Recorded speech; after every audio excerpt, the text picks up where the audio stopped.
Leitura da mensagem do Papa Francisco para o segundo Dia Mundial dos Avós e dos Idosos. Dão fruto mesmo na velhice. Salmo 92, versículo 15. Caríssima, caríssimo. O versículo 15 do Salmo 92, dão fruto mesmo na velhice, é uma boa notícia, um verdadeiro evangelho que podemos, por ocasião do segundo Dia Mundial dos Avós e Idosos, anunciar ao mundo.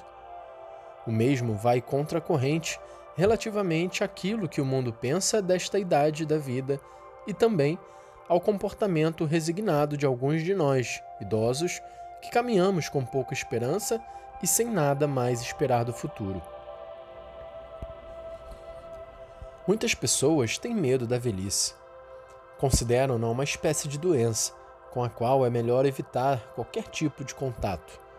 Os idosos não nos dizem respeito, pensam elas, e é conveniente que estejam o mais longe possível, talvez juntos uns com os outros, em estruturas que cuidem deles e nos livrem da obrigação de nos ocuparmos das suas penas. É a cultura do descarte, aquela mentalidade que, enquanto nos faz sentir diversos dos mais frágeis e alheios à sua fragilidade, permite-nos imaginar caminhos separados entre nós e eles. Mas, na realidade, uma vida longa, ensina a Sagrada Escritura, é uma bênção, e os idosos não são proscritos de quem se deve estar à larga, mas sinais vivos da benevolência de Deus, que funde a vida em abundância.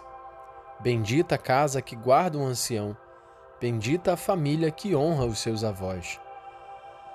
Com efeito, a velhice constitui uma estação que não é fácil de entender, mesmo para nós que já a vivemos. Embora chegue depois de um longo caminho, ninguém nos preparou para enfrentar. Parece quase apanhar-nos de surpresa. As sociedades mais desenvolvidas gastam muito para esta idade da vida, mas não ajudam a interpretá-la.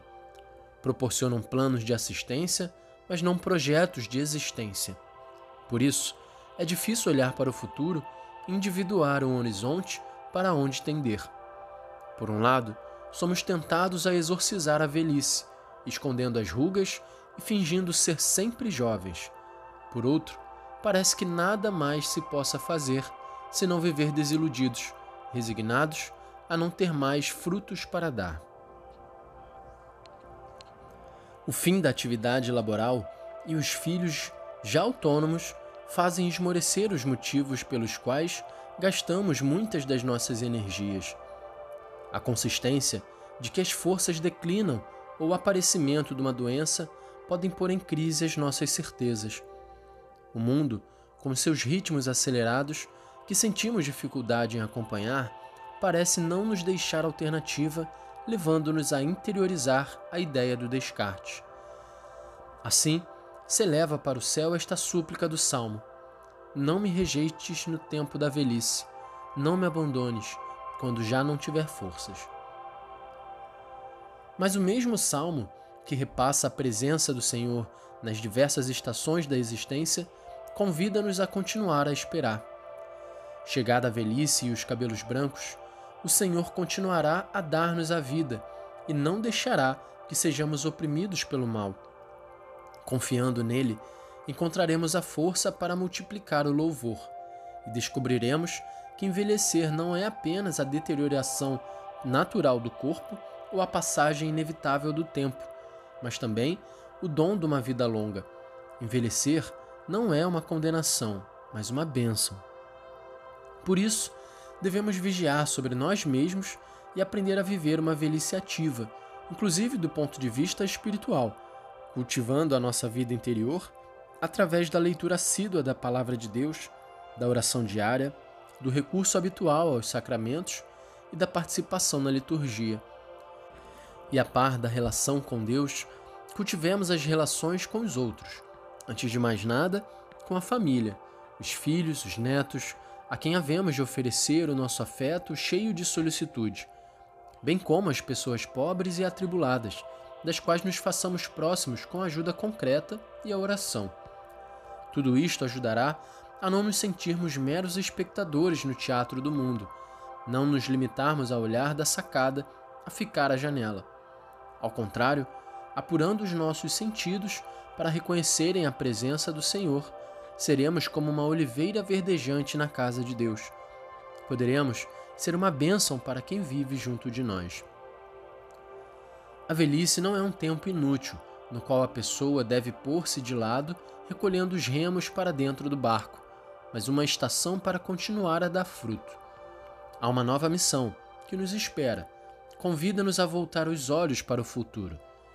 A nossa sensibilidade especial de idosos, da idade anciã às atenções, pensamentos e afetos que nos tornam humanos, deve voltar a ser uma vocação para muitos, e será uma escolha de amor dos idosos para com as novas gerações. É o nosso contributo para a revolução da ternura, uma revolução espiritual e desarmada, da qual vos convido, queridos avós e idosos, a fazer-vos protagonistas.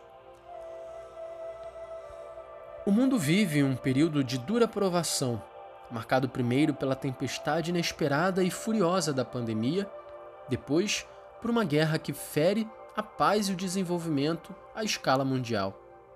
Não é por acaso que a guerra tenha voltado à Europa no momento em que está a desaparecer a geração que a viveu no século passado. A estas grandes crises correm o risco de nos tornarem sensíveis ao fato de que existem outras epidemias e outras formas generalizadas de violência que ameaçam a família humana e a nossa casa comum. Perante tudo isto, temos necessidade de uma mudança profunda, de uma conversão que desmilitarize os corações, permitindo a cada um reconhecer no outro um irmão. A nós, avós e idosos, temos uma grande responsabilidade: ensinar às mulheres e aos homens do nosso tempo a contemplar os outros com o mesmo olhar compreensivo e terno que temos para com os nossos netos. Aprimoramos a nossa humanidade ao cuidar do próximo e hoje podemos ser mestres de um modo de viver pacífico e atento aos mais frágeis. A nossa atitude poderá, talvez, ser confundida com fraqueza ou servilismo, mas serão os mansos, não os agressivos e prevaricadores, que herdarão a terra. Um dos frutos que somos chamados a produzir é o de guardar o mundo. Todos nos sentamos nos joelhos dos avós que nos tiveram ao colo, mas hoje é o momento de colocar sobre os nossos joelhos, com ajuda concreta ou mesmo só com a oração, juntamente com os nossos netos, muitos outros assustados que ainda não conhecemos e que talvez fujam da guerra ou sofram por causa dela. Guardemos no nosso coração, como fazia São José, pai terno e solícito, os pequeninos da Ucrânia, do Afeganistão, do Sudão do Sul. Muitos de nós maturaram uma consciência sábia e humilde de que o mundo tanto precisa. Não nos salvamos sozinhos. A felicidade é um pão que se come juntos. Testemunhemo-lo àqueles que se iludem de encontrar a realização pessoal e sucesso na contraposição. Todos o podem fazer, mesmo os mais frágeis, até mesmo o deixarmos-nos cuidar, muitas vezes por pessoas que provêm de outros países. É uma maneira de dizer que é não só possível, mas também necessário vivermos juntos. Neste nosso mundo, queridas avós e queridos avós, queridas idosas e queridos idosos, estamos chamados a ser artífices da revolução da ternura. Façamo-lo aprendendo a usar cada vez mais e melhor o instrumento mais precioso e apropriado que temos para a nossa idade, a oração. Tornemo-nos também nós um pouco poetas da oração. Adquiramos o gosto de procurar palavras que nos são próprias, voltando a apoderar-nos daquelas que a palavra de Deus nos ensina. A nossa imploração confiante pode fazer muito. É capaz de acompanhar o grito de dor de quem sofre e pode contribuir para mudar os corações. Podemos ser o grupo coral permanente de um grande santuário espiritual, onde a oração de súplica e o canto de louvor sustentam a comunidade que trabalha e luta no campo da vida. Deste modo, o Dia Mundial dos Avós e Idosos é uma oportunidade para dizer mais uma vez com alegria que a Igreja quer fazer festa juntamente com aqueles que o Senhor, como diz a Bíblia, saciou com longos dias. Salmo 91, 16. Celebremo-la juntos. Convido-vos a anunciar este dia nas vossas paróquias e comunidades, a visitar os idosos mais abandonados, em casa ou nas residências onde estão hospedados. Procuremos que ninguém viva este dia na solidão. Ter alguém para cuidar pode mudar a orientação dos dias de quem já não espera nada de bom do futuro, e de um primeiro encontro pode nascer uma nova amizade. A visita aos idosos abandonados é uma obra de misericórdia do nosso tempo. Peçamos a Nossa Senhora, Mãe da Ternura, que faça de nós dignos artífices da revolução da ternura, para juntos libertarmos o mundo da sombra da solidão e do demônio da guerra. A todos vós e aos vossos entes queridos, chegue a minha bênção, com a certeza da minha afetuosa proximidade. E, por favor, não vos esqueçais de rezar por mim. Roma, São João de Latrão, na festa dos Santos Apóstolos Filipe e Tiago, 3 de maio de 2022, Francisco.